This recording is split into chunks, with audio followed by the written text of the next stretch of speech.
जयपुर से खबर। Jaipur metro phase 2 का कार्य जल्द होगा शुरू। मुख्यमंत्री भजनलाल शर्मा के निर्देश पर प्रक्रिया तेज कर दी गई है। जेएमआरसी ने 918 करोड़ रुपए से अधिक के कार्यों का एलओए जारी किया है। पहले पैकेज में प्रहातपुरा से लेकर पिंजरापोल गौशाला तक 12 किलोमीटर का कॉरिडोर जो है बनाया जाएगा। 10 एलिवेटेड स्टेशनों का निर्माण होगा। एलिवेटेड वायाडक्ट और स्पर लाइन भी पैकेज में शामिल हैं। सीतापुरा, जेईसीसी, हल्दीघाटी गेट समेत प्रमुख स्टेशन विकसित होंगे। शेष 29 किलोमीटर के लिए भी जल्द ही निविदा आमंत्रित करने के निर्देश दिए गए हैं। केंद्र सरकार ने 13,037.66 करोड़ रुपए की परियोजना को मंजूरी दी है। जयपुर के सार्वजनिक परिवहन को नई रफ्तार मिलेगी। तो देखिए, जयपुर से ये महत्वपूर्ण और बड़ी खबर आपको बता रहे हैं। मेट्रो फेज 2 का जो है अब जल्द ही कार्य शुरू होगा। मुख्यमंत्री भजनलाल शर्मा के निर्देश पर प्रक्रिया तेज कर दी गई है। और ज्यादा बातचीत के लिए सहयोगी राकेश दाधीच हमारे साथ जुड़ गए हैं। राकेश, देखिए, मेट्रो फेज 2 का कार्य अब जल्दी शुरू हो जाएगा, निर्देश भी दे दिए गए हैं मुख्यमंत्री की तरफ से। देखिए, मुख्यमंत्री भजनलाल शर्मा के निर्देश पर जयपुर मेट्रो के दूसरे चरण की प्रक्रिया में तेजी आई है। जल्द शुरू होगा। प्रहलादपुरा से पिंजरपोल गौशाला तक 12 किलोमीटर के जो कॉरिडोर का निर्माण कार्य है वो शुरुआत के लिए हरी झंडी मिल गई है। करीब 918 करोड़ से अधिक की लागत के कार्यों के लिए स्वीकृत पत्र जारी हुआ है, जिसमें एलिवेटेड और 10 एलिवेटेड स्टेशन के डिजाइन और निर्माण का कार्य किया जाएगा। जी, शुक्रिया राकेश इस तमाम जानकारी को साझा करने के लिए। तो देखिए, जल्द ही अब कार्य शुरू होगा। मुख्यमंत्री ने निर्देश भी दे दिए हैं और निर्देश के बाद देखिए प्रक्रिया में तेजी भी देखने को अब मिल रही है। जेएमआरसी ने 918 करोड़ रुपए से अधिक के कार्यों का एलओए जारी किया है। पहले पैकेज में प्रहलादपुरा से पिंजरापोल गौशाला तक 12 किलोमीटर का कॉरिडोर बनेगा। 10 एलिवेटेड स्टेशनों का जो है निर्माण होगा। एलिवेटेड वायाडक्ट और स्पर लाइन भी पैकेज में शामिल किए गए हैं। सीतापुरा, जेसीसी, हल्दीघाटी गेट समेत प्रमुख स्टेशन अब विकसित होंगे।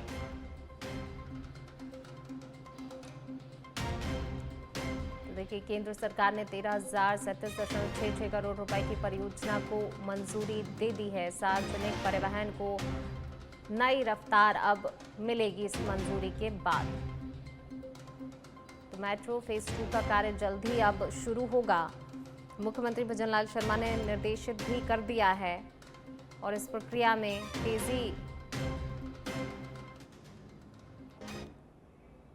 राजस्थान में जनगणना 2027 की प्रक्रिया के प्रथम चरण हाउस लिस्टिंग की औपचारिक शुरुआत के साथ उप मुख्यमंत्री दिया कुमारी ने स्वयं जनगणना प्रपत्र भरकर अभियान में सक्रिय भागीदारी निभाई है। उन्होंने कहा कि जनगणना से प्राप्त सटीक और विश्वसनीय आंकड़े ही जन कल्याणकारी योजनाओं को सही लाभार्थियों तक पहुंचाने और प्रभावी नीतियां बनाने का आधार होते हैं।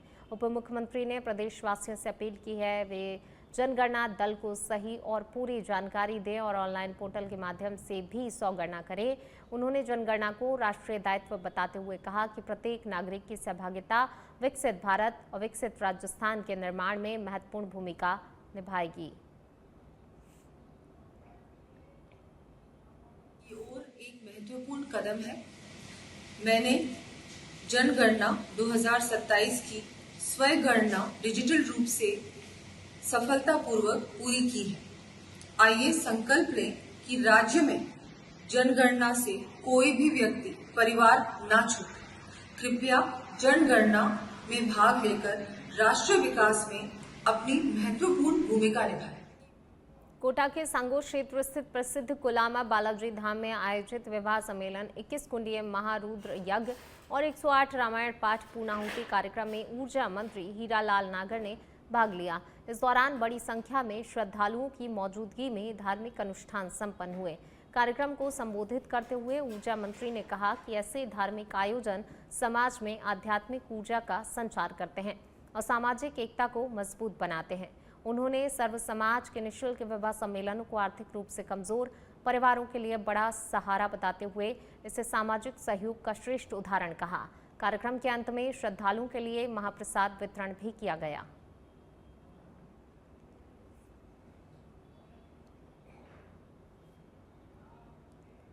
भरतपुर जिले के बयाना क्षेत्र के सूपा गांव में पूर्व विधायक बृजेंद्र सिंह की प्रतिमा का भव्य अनावरण समारोह आयोजित हुआ, जिनमें पूर्व मुख्यमंत्री अशोक गहलोत मुख्य अतिथि के रूप में शामिल हुए। कार्यक्रम में प्रदेश कांग्रेस अध्यक्ष गोविंद सिंह डोटासरा, नेता प्रतिपक्ष टीकाराम जूली सहित कई वरिष्ठ नेताओं की मौजूदगी ने इसे बड़ा राजनीतिक आयोजन बना दिया।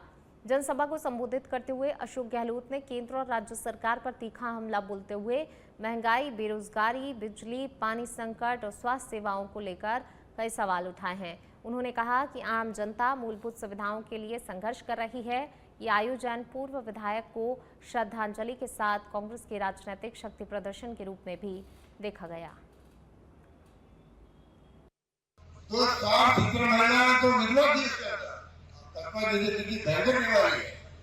समझा सरकार की नींद खुले। हमने हमारे पहले 5 लाख में क्या जिंदगी खराब बच्चों की और पत्नी। तो मैं जा रहा हूँ यहाँ मीटिंग के बाद में सरकार को हम लोग बार लिखते बैठे हैं, आप इनका ध्यान रखो, कोई बीमार नहीं हो, सिरोटिक बीमारी हो ही नहीं। ये मकान मालिक होते ठान के उनकी ड्यूटी होती है, वो ध्यान रखें। भीलवाड़ा जिले के रायला थाना पुलिस ने अवैध मादक पदार्थ तस्करी के खिलाफ बड़ी कार्रवाई करते हुए 2 किलो 66 ग्राम अफीम के साथ एक तस्कर को गिरफ्तार किया है। पुलिस अधीक्षक धर्मेंद्र सिंह के निर्देशन में चलाए जा रहे अभियान के तहत रायला थाना टीम ने भीलवाड़ा गुलाबपुरा मार्ग पर नाकाबंदी के दौरान भरतपुर डिपो की रोडवेज बस की जांच की। इसी दौरान एक संदिग्ध यात्री बस से उतरकर भागने लगा, जिससे पीछा कर पकड़ लिया गया। तलाशी में आरोपी किशन के दोनों पैरों में प्लास्टिक थैलियों में टेप से बांधकर छिपाई गई अफीम बरामद हुई है। पुलिस ने एनडीपीएस एक्ट में मामला दर्ज कर तस्करी नेटवर्क को लेकर जांच शुरू कर दी है।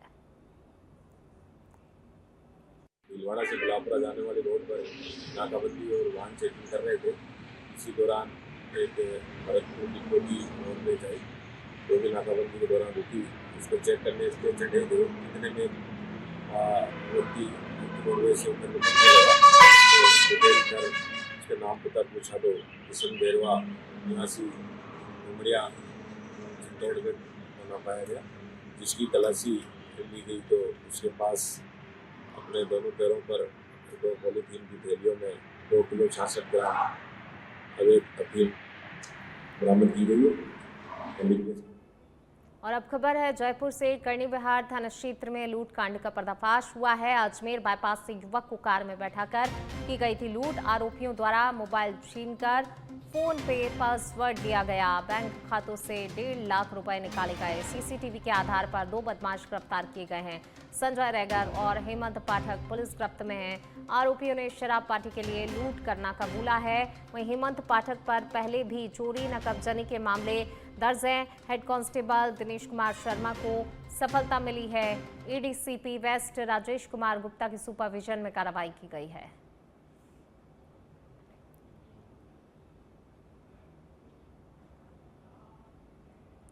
जयपुर जिले के शिवदासपुरा क्षेत्र में टूटे हुए बिजली तार की चपेट में आने से 5 मवेशियों की दर्दनाक मौत हो गई है, जिससे इलाके में हड़कंप मच गया। श्यामपुर बुहारिया स्थित प्रताप कॉलेज के पास अचानक बिजली का तार नीचे गिर गया और करंट की चपेट में आने से 3 गाय और 2 भैंसों ने मौके पर ही दम तोड़ दिया। हादसे से पशुपालक कैलाश शर्मा को भारी आर्थिक नुकसान पहुंचा है। सूचना मिलते ही बिजली विभाग की टीम ने मौके पर पहुंचकर सप्लाई बंद की और स्थिति को नियंत्रित किया। घटना के बाद ग्रामीणों ने जर्जर बिजली तारों की अनदेखी पर नाराजगी जताते हुए मुआवजे, जिम्मेदारों पर कार्रवाई और बिजली व्यवस्था सुधारने की मांग की है।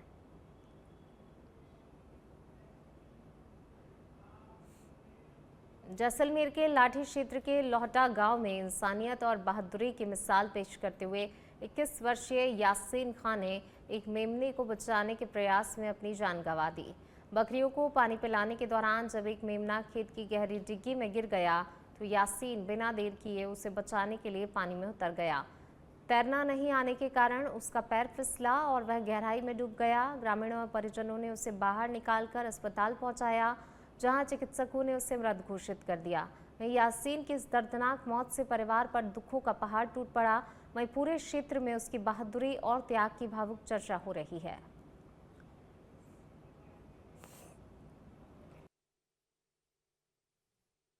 तो बकरी अंदर पड़ी हुई मिली तो वहां से दौड़ता हुआ आया, बाहर निकालने की कोशिश में उनका पैर फिसल गया। पैर फिसला तो वो अंदर चला गया। और थोड़ी देर में आर पॉल्यूशन देखा तो यहाँ आदमी घूम रहा था, तो आदमी भाग करके आए, अंदर देखा जब तक तो यासीन खान अंदर थे। बाहर निकाला तो उनके डॉक्टर के पास लेके गया तो वो उनको श्रीगंगानगर के रायसिंह नगर में 1 मई से जनगणना 2027 के तहत 100 गणना चरण की शुरुआत हो गई है, जिसके अंतर्गत अब नागरिक स्वयं भी ऑनलाइन अपनी जानकारी दर्ज कर सकेंगे। नगर पालिका अधिशासी अधिकारी अभिषेक गहलोत ने बताया कि भारत सरकार के निर्देश अनुसार प्रथम चरण में मकान सूचीकरण एवं मकानों की गणना कार्य 1 मई से 15 जून 2026 तक चलेगा, जबकि 100 गणना पोर्टल 1 से लेकर 15 मई तक आमजन के लिए उपलब्ध रहेगा। इस डिजिटल पहल का उद्देश्य जनगणना प्रक्रिया को सरल, तेज और पारदर्शी बनाना है। अधिकतम जनभागीदारी सुनिश्चित करने के लिए प्रशासन द्वारा विशेष जन जागरूकता अभियान चलाया जा रहा है। प्रशिक्षण कार्यक्रम में उपखंड अधिकारी सहित संबंधित अधिकारी मौजूद रहे।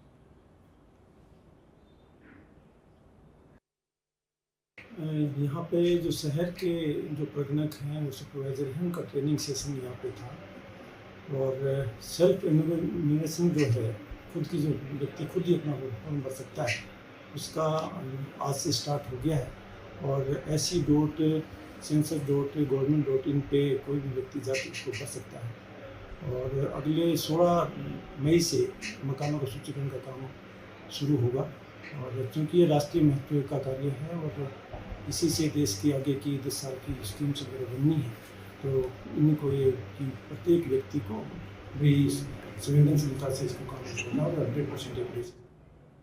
फलौदी में राजस्थान राज्य भारत स्काउट व गाइड जिला मुख्यालय के तत्वाधान में प्रथम scout unit leader basic course शिविर का शुभारंभ 27 अप्रैल 2026 से किया गया। नागौर रोड स्थित विश्नोई छात्रावास में आयोजित 7 दिवसीय प्रशिक्षण शिविर में जिले के सभी ब्लॉक आऊ, घटियाली, बापड़ी, लोहावट, फलौदी, बाप और देचू से आए हुए 115 शिक्षक भाग ले रहे हैं। शिविर का संचालन लीडर ट्रेनर स्काउट पवन कुमार पांडर द्वारा किया जा रहा है। इस दौरान प्रतिभागियों को स्काउटिंग की विभिन्न गतिविधियों, प्राथमिक चिकित्सा, खोज चिन्ह, अनुमान लगाना और आपदा प्रबंधन जैसे विषयों का प्रशिक्षण दिया जा रहा है। स्काउट सचिव अरुण कुमार व्यास ने बताया, ये शिविर 3 मई तक चलेगा और इसका उद्देश्य शिक्षकों को स्काउटिंग कौशल में दक्ष बनाकर विद्यालय स्तर पर विद्यार्थियों को समाज सेवा से जोड़ना है।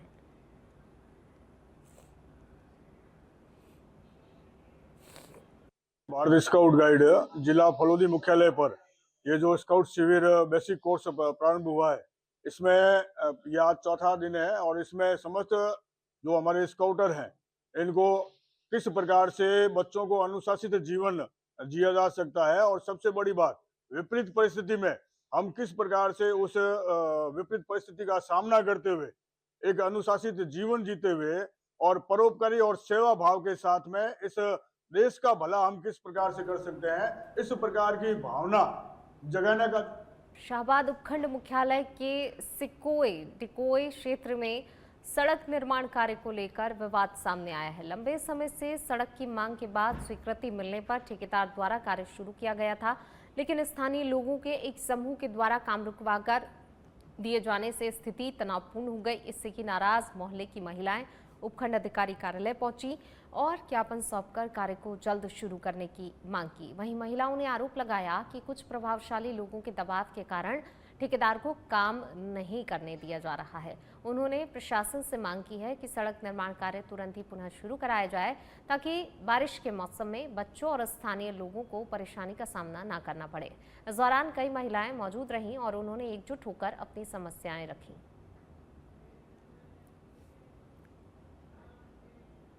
झालावाड़ जिले के डक कस्बे में सूदखोरी और ब्लैकमेलिंग के खिलाफ पुलिस ने बड़ी कार्रवाई को अंजाम दिया है। जिला पुलिस और डक गंगाधर उन्हेल पगरिया थानों की संयुक्त टीम ने अल सुबह नगर के सुनील गोयल के घर और फार्म हाउस पर छापा मारा। कार्रवाई के दौरान पुलिस को गिरवी रखी हुई संपत्तियों और वाहनों का बड़ा जखीरा मिला, जिसमें करीब 70 tractor, 61 motorcycle, 7 car, 3 pickup truck, 1 truck और 2 टेम्पो सहित कई कृषि उपकरण शामिल हैं। इसके अलावा मौके से विभिन्न बैंकों के हस्ताक्षर युक्त खाली चेक, साइन किए हुए स्टाम्प पेपर और मकानों के पट्टे भी बरामद किए गए हैं। वहीं बताया जा रहा है कि पूरा कारोबार गरीबों की मजबूरी का फायदा उठाकर सूदखोरी के माध्यम से चलाया जा रहा था। ये कार्रवाई करीब 10 घंटे तक चली और पूरे क्षेत्र में चर्चा का विषय बनी रही। पुलिस अधीक्षक अमित कुमार बुड़ानिया के निर्देशन में की गई इस कार्रवाई को जिले में सूदखोरी के खिलाफ दूसरी बड़ी कार्रवाई माना जा रहा है, जिससे कई सूदखोर मौके से भूमिगत हो गए हैं।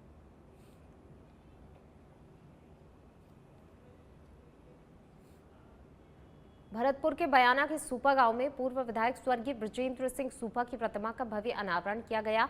इस अवसर पर राजस्थान के पूर्व मुख्यमंत्री अशोक गहलोत मुख्य अतिथि के रूप में शामिल हुए और प्रतिमा का अनावरण कर उन्हें श्रद्धांजलि अर्पित की। तो वहीं कार्यक्रम में प्रदेश कांग्रेस अध्यक्ष गोविंद सिंह डोटासरा, नेता प्रतिपक्ष टीकाराम जूली, पूर्व मंत्री अशोक चांदना सहित कई वरिष्ठ नेता और बड़ी संख्या में कार्यकर्ता मौजूद रहे। जनसभा को संबोधित करते हुए नेताओं ने स्वर्गीय बृजेंद्र सिंह सूपा के जन सेवा और क्षेत्रीय विकास में योगदान को याद किया। तो वहीं कार्यक्रम के दौरान हजारों की संख्या में लोग शामिल हुए, जिससे कि पूरा सूपा गांव उत्सवमय माहौल में नजर आया।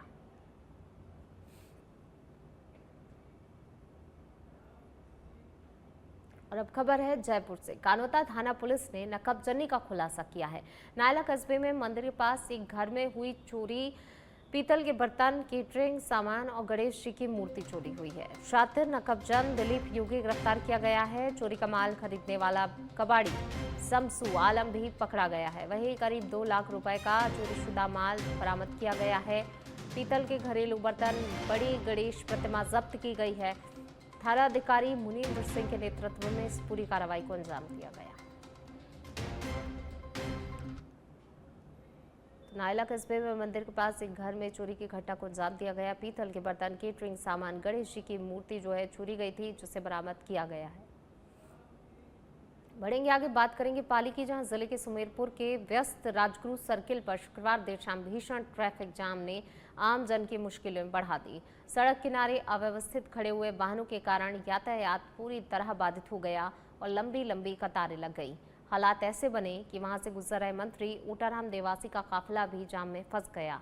सुरक्षा कर्मियों ने मंत्री को तो सुरक्षित निकाल लिया, लेकिन आम लोगों को घंटों जाम से जूझना पड़ा। स्थानीय लोगों ने शहर की बिगड़ती हुई ट्रैफिक व्यवस्था पर नाराजगी जताते हुए प्रशासन से स्थायी समाधान की मांग की। सूचना पर पहुंचे ट्रैफिक पुलिस ने कड़ी मशक्कत के बाद यातायात सुचारू कराया, लेकिन तब तक लोगों को भारी परेशानी उठानी पड़ी। अजीतगढ़ में अंतर्राष्ट्रीय मजदूर दिवस के अवसर पर agri biotech factory gate number 1 पर C2 यूनियन द्वारा एक बड़ा कार्यक्रम आयोजित किया गया। कार्यक्रम में सैकड़ों मजदूरों और कर्मचारियों ने भाग लिया और शिकागो के शहीद मजदूरों को श्रद्धांजलि अर्पित की। झंडारोहण के बाद उपस्थित लोगों ने लाल सलाम के नारों के साथ मजदूर एकता का प्रदर्शन किया। सभा में लेबर कोड वापस लेने, न्यूनतम मजदूरी 26,000 रुपये करने, कार्य समय पर 8 घंटे तय करने और ओवर टाइम का डबल भुगतान सुनिश्चित करने की मांग प्रमुखता से उठाई। नेताओं ने गैस सिलेंडर की बढ़ी कीमतों और महंगाई पर भी विरोध जताया, तो वहीं मजदूर हितों की रक्षा के लिए संघर्ष तेज करने का आह्वान किया। कार्यक्रम का समापन मिठाई वितरण और एकता के संकल्प के साथ हुआ।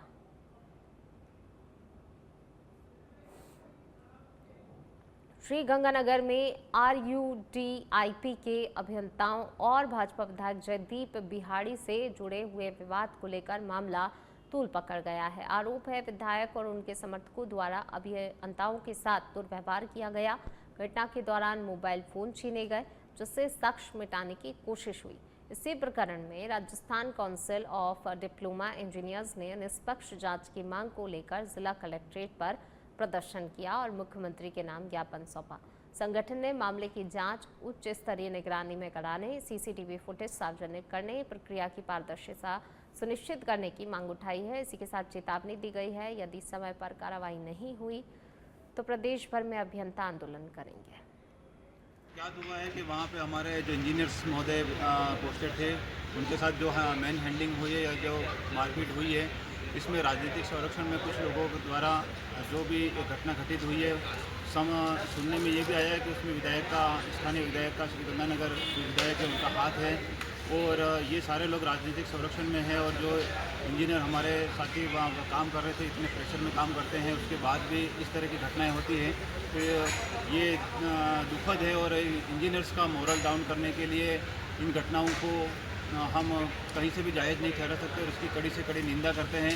और शासन प्रशासन के माध्यम से, आज कलेक्टर साहब के माध्यम से हमने मुख्यमंत्री महोदय से निवेदन किया है, आग्रह किया है कि जो भी इसमें दोषी हो जाए। बांसवाड़ा में विश्व मजदूर दिवस के अवसर पर मजदूर संघ कार्यालय में संगोष्ठी आयोजित की गई, जिसमें बड़ी संख्या में महिला और पुरुष मजदूर शामिल हुए। इस दौरान मजदूरों ने अपनी विभिन्न समस्याओं और मांगों को लेकर जिला प्रशासन के माध्यम से सरकार को ज्ञापन सौंपा। ज्ञापन में प्रतिदिन 1000 न्यूनतम मजदूरी तय करने, समय पर भुगतान सुनिश्चित करने, बुजुर्ग मजदूरों को 4500 मासिक पेंशन देने, समान कार्य के लिए महिला पुरुष को समान वेतन लागू करने और कार्य समय 8 घंटे निर्धारित करने जैसी प्रमुख मांगें शामिल थीं। मजदूरों ने कहा कि वे प्रदेश की अर्थव्यवस्था की रीढ़ हैं, लेकिन आज भी उन्हें कम मजदूरी और असुरक्षित कार्य परिस्थितियों का सामना करना पड़ रहा है। वहीं कार्यक्रम में मजदूर संघ के पदाधिकारियों ने सरकार से श्रमिक हित में जल्द ठोस निर्णय लेने की अपील की है। आज आपको जैसे पता है कि अंतर्राष्ट्रीय मजदूर दिवस है और पूरे देश में मनाया जा रहा है।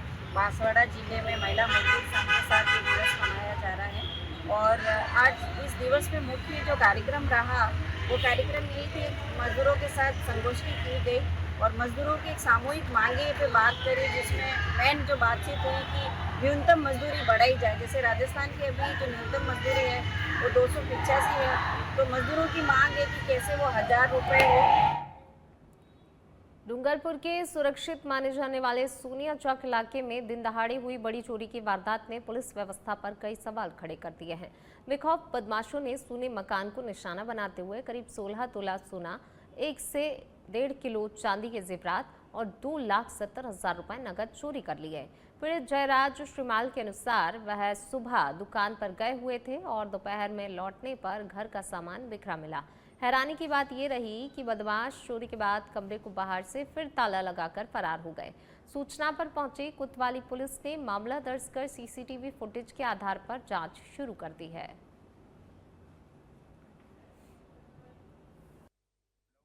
दौसा जिले के पापड़दा के विशेष केंद्रीय कारागार स्यालावास ने पुलिस विभाग के आदेश अनुसार 4,950 लोहे के किट बॉक्स निर्माण का कार्य सफलतापूर्वक पूरा कर लिया गया है। करीब 61.87 लाख रुपए की लागत से तैयार किए गए ये बॉक्स बंदियों के श्रम से बनाए गए हैं, जिससे उन्हें रोजगार और कौशल विकास का अवसर मिला। प्रत्येक बॉक्स की लागत 1250 रुपए निर्धारित की गई है।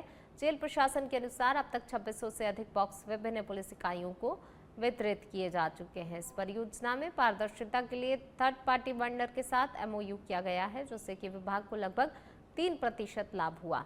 ये राशि बंदी कल्याण कोष में जमा कर बंदियों के हित में उपयोग की जाएगी। सीकर जिले के श्री माधोपुर उपखंड अधिकारी अनिल कुमार ने CHC मऊ और PHC मुंड्रू का औचक निरीक्षण कर स्वास्थ्य व्यवस्थाओं का जायजा लिया। निरीक्षण के दौरान दवाइयों की उपलब्धता और साफ सफाई व्यवस्था संतोषजनक पाई गई। वहीं मरीजों से अस्पताल सेवाओं को लेकर फीडबैक लिया गया। SDM ने CHC मऊ में वार्डों में नई बेडशीट लगाने और कूलरों की नियमित सफाई के निर्देश दिए। PHC मुंड्रू में ताबघात वार्ड का निरीक्षण कर बेड बढ़ाने, कूलर की जांच और रखरखाव सुनिश्चित करने को कहा है। दोनों अस्पतालों में HPV वैक्सीनेशन की कम प्रगति पर चिंता जताते हुए विद्यालयों के समन्वय से टीकाकरण अभियान तेज करने के निर्देश दिए गए हैं।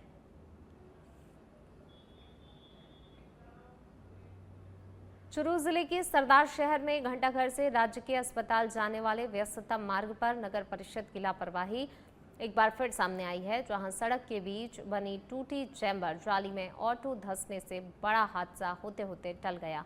गुरुवार शाम सवारियों से भरा ऑटो अचानक जाली में फंस गया, जिससे टायर निकलकर दूर जा गिरा और अफरा तफरी मच गई। गनीमत रही कि कोई भी गंभीर घायल नहीं हुआ। हादसे के बाद स्थानीय लोगों में भारी आक्रोश देखने को मिला। लोगों का कहना है कि यह अस्पताल और रेलवे स्टेशन का प्रमुख मार्ग है, जहां से एम्बुलेंस तक गुजरती है। बावजूद इसके शिकायतों के बाद भी कोई सुधार नहीं हुआ। फिलहाल स्थानीय लोगों ने खुद पत्थर डालकर खतरे को अस्थायी रूप से ढका है।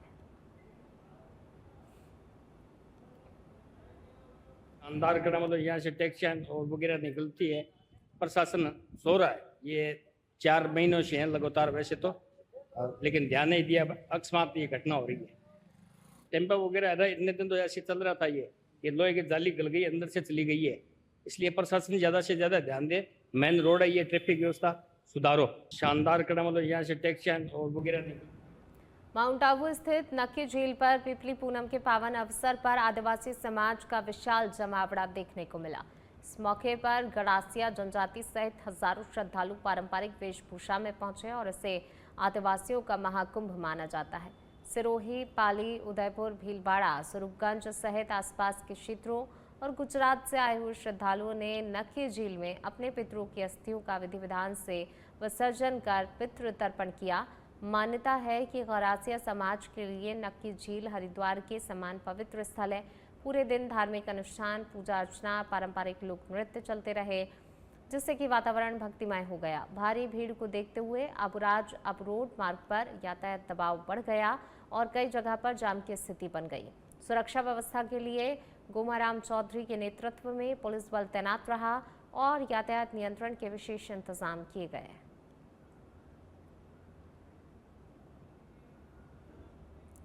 नवा रायपुर में आयोजित कार्यक्रम में कृषि विकास एवं किसान कल्याण मंत्री रामविचार नेताम ने प्रदेश के 3,556 बीज उत्पादक किसानों को वित्तीय वर्ष 2024-25 के लिए 8,01,97,000 रुपए की प्रोत्साहन राशि डीबीटी के माध्यम से सीधे खातों में अंतरित की। मंडी निधि के तहत दी गई इस सहायता से किसानों को उनकी मेहनत का सीधा लाभ मिला। वहीं मंत्री ने गुणवत्तापूर्ण बीज उत्पादन को सरकार की साख से जोड़ते हुए किसानों से ईमानदारी और गुणवत्ता बनाए रखने की अपील की है। साथ ही धान के बजाय दलहन, तिलहन, मिलेट्स और अन्य आहारवर्धक फसलों की खेती अपनाने पर भी जोर दिया है। वहीं कार्यक्रम में किसानों से संवाद कर उन्हें आत्मनिर्भर कृषि की दिशा में प्रेरित भी किया गया।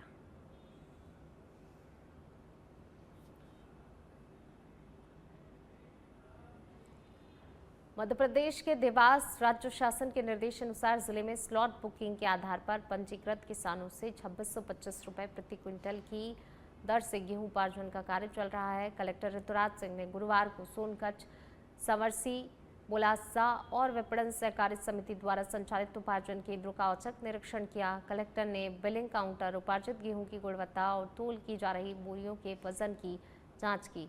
उन्होंने तोल बोरियों पर किसान कोड का टैग अनिवार्य रूप से लगाने और किसानों का गेहूं शीघ्र तुलवाने के लिए पर्याप्त तोल कांटों की व्यवस्था के निर्देश दिए। इसके साथ ही उपार्जन केंद्रों पर किसानों के लिए पानी, छाया और बैठने की व्यवस्था सुनिश्चित करने को कहा। कलेक्टर सिंह ने स्पष्ट किया, शासन की प्राथमिकता किसानों का हित है और उपार्जन केंद्रों पर उन्हें किसी भी प्रकार की असुविधा नहीं होनी चाहिए। उन्होंने चेतावनी दी है कि किसानों से पैसे लेने की शिकायत मिलने पर संबंधित पर सख्त कार्रवाई होगी।